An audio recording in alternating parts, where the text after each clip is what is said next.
apakah langit itu merupakan kiblatnya doa? Sebagaimana kita berdoa menghadapkan tangan ke atas.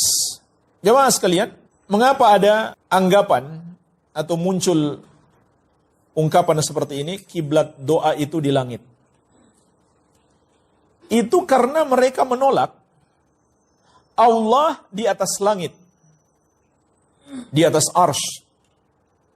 Padahal ini adalah keyakinan yang berdasarkan Al-Quran dan Sunnah, juga berdasarkan ijma' ulama, termasuk imam yang 4. Dinukil oleh Az-Zahabi di dalam Al-Ulu, kata Asy-Syafi'i rahimahullah, al-qawlu fi sunnah allati ana 'alaiha wa ra'aitu ashabana 'alaiha ahlal hadith alladzina ra'aitum wa akhadtu anhum.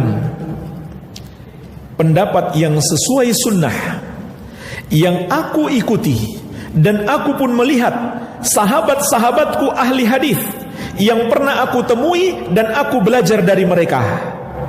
Mithla Sufyan, seperti Imam Sufyan wa Malik dan Imam Malik. Ini dua guru Imam Syafi'i. Wa ghairuhuma, dan selain mereka. Sepakat semuanya ulama ahlu sunnah yang pernah ditemui dan diambil ilmunya oleh Imam Syafi'i. Al-iqrar bi syahadati alla ilaha illallah wa anna Muhammadar Rasulullah. Sepakat untuk berikrar terhadap syahadat la ilaha illallah dan Muhammad Rasulullah. Wa anna Allah ta'ala ala arsyihi fi samaihi, dan juga sepakat bahwasanya Allah di atas arsy-Nya, di atas langitnya. Sepakat jemaah sekalian, tidak ada perbedaan pendapat. Yang menukil kesepakatan itu siapa? Imam Syafi'i. Dari seluruh guru yang pernah beliau temui. Subhanallah. Padahal kalau dalam masalah fikih luar biasa, perbedaan pendapat sangat banyak. Tapi dalam masalah ini mereka sepakat. Perkataan yang masyhur dari Imam Syafi'i rahimahullah, wa anna Allah ala arsyihi fi samaihi, Allah di atas arsy-Nya, di atas langitnya. Itu akidah Imam Syafi'i. Mereka hanya mau mengikuti fikih Syafi'i. Tapi akidah beliau mereka tidak ikuti. Mereka berpaling kepada akidah Asy'ariyah.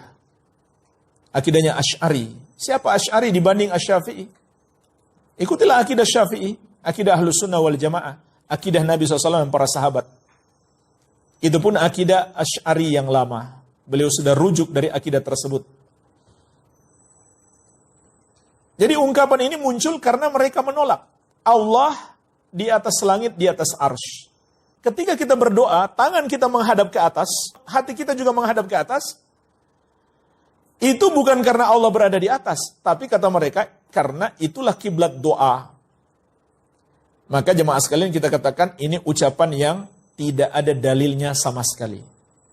Kalau ada yang mengklaim ada hadisnya, maka itu hadis palsu. Tidak ada ayatnya, tidak ada hadisnya, sama sekali tidak ada. Kemudian kita sholat. Dalam sholat itu ada doa tidak? Ada kan?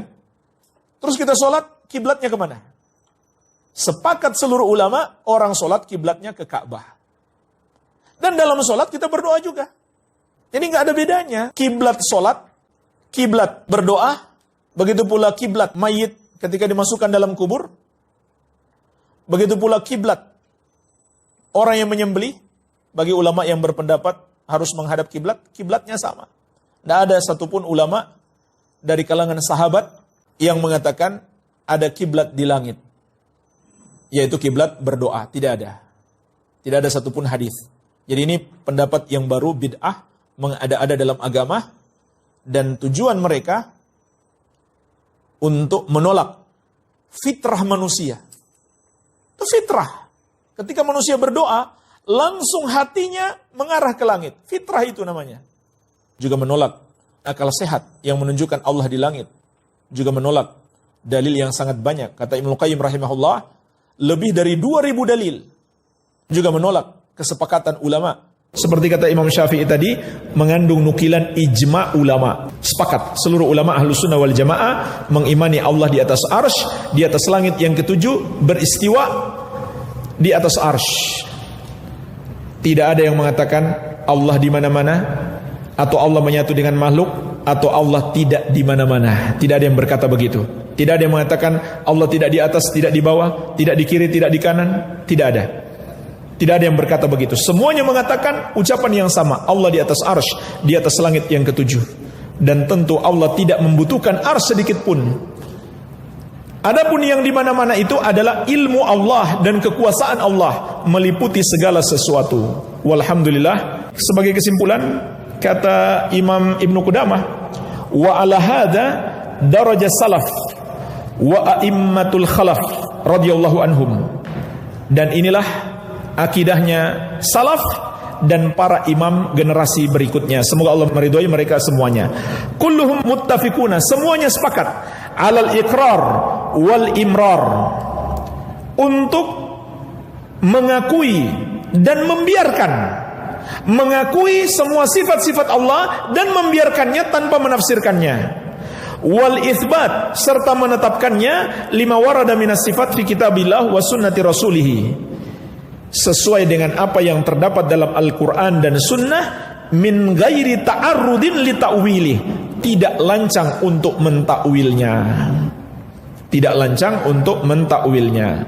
Inilah jemaah sekalian, thariqus salaf, jalannya generasi salaf, generasi sahabat, tabi'in, tabi'ut tabi'in, dan para pengikut mereka sampai hari ini. Alhamdulillah masih ada riwayat-riwayat sampai kepada kita hari ini karena memang dijaga dari masa ke masa. Wallahu alam.